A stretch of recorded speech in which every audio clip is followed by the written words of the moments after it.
आताची एक सगळ्यात मोठी बातमी, या क्षणाची बिग ब्रेकिंग बघूया आपण साम टीव्हीवर। वाराणसी मधून नरेंद्र मोदी पिछाडीवर आहेत।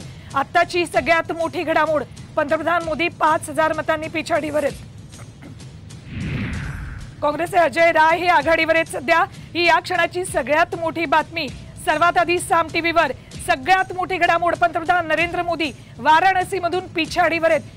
तब्बल 5000 मतांनी पंतप्रधान नरेंद्र मोदी पिछाडीवर आहेत, तर काँग्रेसचे अजय राय यांनी 5000 मतांची आघाडी घेतलेली। या क्षणाची सगळ्यात मोठी बातमी, सर्वात आधी साम टीव्हीवर वाराणसी मधून नरेंद्र मोदी पिछाडीवर गेले, तर काँग्रेसचे अजय राय हे आघाडीवर आहेत। वाराणसी मधनं ही सगळ्यात मोठी घडामोड, सर्वात आधी साम टीव्हीवर।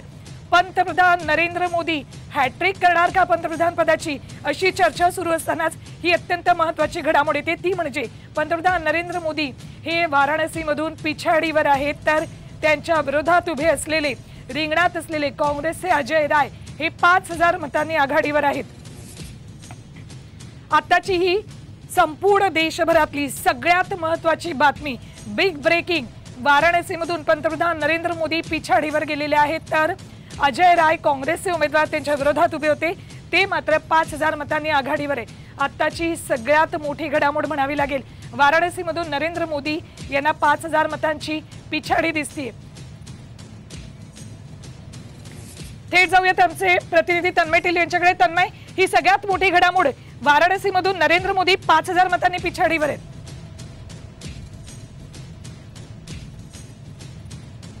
घडामोड म्हणावी लागेल सुवर्णा, कारण आता जे कल हाती येत आहेत ते अतिशय धक्कादायक असे पाहायला मिळत आहेत, अगदी काटेकी टक्कर असल्याचं पाहायला मिळत आहे। आणि त्याच संदर्भात इथे चर्चा ही सुरू होती, उत्तर प्रदेशाची हिंदी भाषिक पट्ट्याची चर्चा आपण त्या अनुषंगाने करत होतो। आपण नक्कीच वाराणसी बद्दल चर्चा करणार आहोत, मात्र एक मुद्दा मृणालिनी मॅडमचा राहिला होता, तो त्या पूर्ण करतील, त्यानंतर आपण या चर्चेकडे वळूयात। आणि एक चर्चेमध्ये ज्येष्ठ पत्रकार श्रीराम पवार सर देखील आता सहभागी झालेत, त्यांचंही मत जाणून घ्यायचंय या सगळ्या संदर्भात। मॅम, आपण उत्तर प्रदेश बद्दल बोलत होतो की तिथे बुवा आणि भतीजाला जे मागच्या वेळेला यश मिळालेलं नव्हतं ते आता कलांमध्ये मिळताना दिसतंय।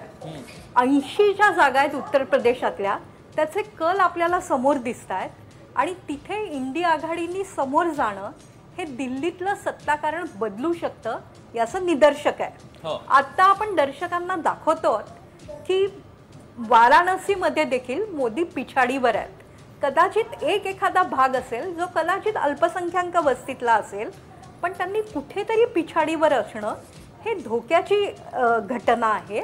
खरं तर मोदी 100 दिवसांचा कार्यक्रम, त्याबद्दलच्या बैठका, असं सगळं करत असताना देशाचा उत्तर प्रदेशातला मूड काहीसा गवसला नाही का भारतीय जनता पक्षाला, अशी या क्षणाची मला शंका आहे।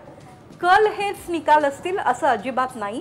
आपल्याला किती फेऱ्या होऊन गेलेल्या आहेत हे देखील माहिती नाही, पण या निवडणुकीतली एक अतिशय धक्कादायक जी मोड आहे, जे वळण आहे, तिथे आपण आता पोहोचलो, ते केवळ उत्तर प्रदेशमुळे आहे।